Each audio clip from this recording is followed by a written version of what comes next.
Why do many expectant mothers choose to have a cesarean section? Is it true that cesarean section doesn't hurt? First of all, before the operation, the doctor will conduct a comprehensive assessment to determine the position and health of the fetus. Secondly, the mother must not eat or drink before the operation to prevent the risk of vomiting during the operation. Then the nurse inserts a catheter into the mother's body. The purpose is to ensure that the bladder is empty during the surgery. Once everything is normal, the pregnant woman can enter the operating room. The anesthesiologist will choose the most appropriate anesthesia according to the condition of the pregnant woman.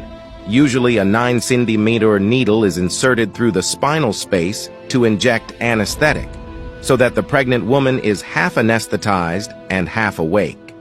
After the anesthesia takes effect, the doctor will thoroughly disinfect the pregnant woman's abdomen. Then the area is covered with sterile surgical towels. Then the actual surgery begins. First, the surgeon makes a horizontal incision of about 10 centimeters in the lower abdomen.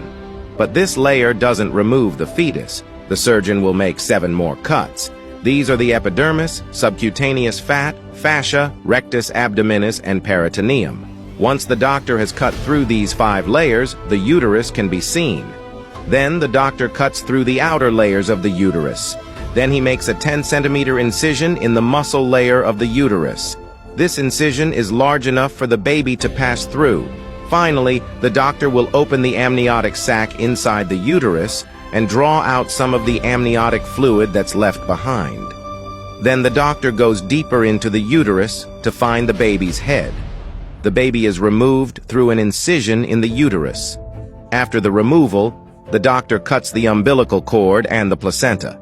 Finally, the baby is born. After the baby is born, the doctor will gently press on the uterus to remove any remaining placenta or other tissues. After that, a 1 to 2 hour suturing procedure begins.